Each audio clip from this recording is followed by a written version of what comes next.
ఈ విష్ణుమూర్తి స్వరూపాన్ని చూస్తే ఒళ్ళు పులకరిస్తుంది. ప్రపంచ శిల్ప చరిత్రలో ఇది ఒక మహోన్నత మణిమకుటం. ఎంత భారీగా విష్ణుమూర్తిని రూపొందించడం వెనుక ఎంతో గొప్ప కళ, అంతకు మించిన కళ ఉన్నాయి. విచిత్రం ఏమిటంటే కోటానుకోట్ల మంది హిందువులు ఉన్న ఈ దేశంలో ఈ అద్భుతం జరగలేదు. కనీ విని ఎరుగని రీతిలో ఈ మహాద్భుతం ఇండోనేషియాలో జరిగింది. అసలు విషయానికి వస్తే అక్కడి భక్తులు ఎన్నో కోట్ల రూపాయలు ఖర్చు పెట్టి విష్ణు భగవంతుడి విగ్రహాన్ని నిర్మించారు. ఈ విగ్రహం దాదాపు 122 అడుగుల ఎత్తు, 64 అడుగుల వెడల్పుతో ఉంటుంది. అంతేకాదు ఈ విగ్రహాన్ని రాగి, ఇత్తడితో నిర్మించారు. ఈ విగ్రహం నిర్మించడానికి దాదాపు 24 సంవత్సరాలు పట్టింది. 2018లో విష్ణుదేవుడి విగ్రహం పూర్తిగా సిద్ధమైంది.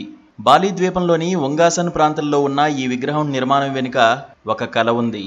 1979లో ఇండోనేషియాలో నివసించే శిల్పబప్పా సుమన్ నువర్తా ఒక భారీ విగ్రహాన్ని తయారు చేయాలనుకున్నాడట. ప్రపంచంలో ఎక్కడా లేని పెద్ద విగ్రహాన్ని తయారు చేయాలనుకున్నాడు.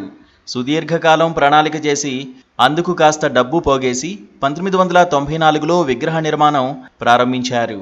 బాలి ద్వీపంలోని ఉంగాసన్ ప్రాంతంలో ఉన్న ఈ విగ్రహం నిర్మాణం వెనుక ఒక కళ ఉంది. అంతకు మించిన మహోన్నత శిల్పకళ ఉంది. 1979లో ఇండోనేషియాలో నివసించే శిల్పబప్పా సుమన్ నువర్తా ఒక భారీ విగ్రహాన్ని తయారు చేయాలనుకున్నాడట. ప్రపంచంలో ఎక్కడా లేని పెద్ద విగ్రహాన్ని తయారు చేయాలనుకున్నాడు. ఆ తర్వాత ఎన్నో ఆటంకాలు, ఇబ్బందుల తర్వాత 2018లో పూర్తిగా విగ్రహం సిద్ధమైంది. అప్పటి ఇండోనేషియా ప్రెసిడెంట్ మహావిష్ణు విగ్రహాన్ని సందర్శించారు. విష్ణుమూర్తి విగ్రహాన్ని నిర్మించిన బప్పా నుమాన్ భారతదేశంలో కూడా గౌరవించబడ్డారు. మన దేశ రాష్ట్రపతి రామ్నాథ్ కోవింద్ దేశ అత్యున్నత పౌర సన్మానాల్లో ఒకటైన పద్మశ్రీతో సత్కరించారు. ఈ విగ్రహం ఖ్యాతి ప్రపంచవ్యాప్తంగా వ్యాపించింది. ఇక్కడికి ఇతర మతాల వారు కూడా ఎక్కువ సంఖ్యలో వస్తుంటారు.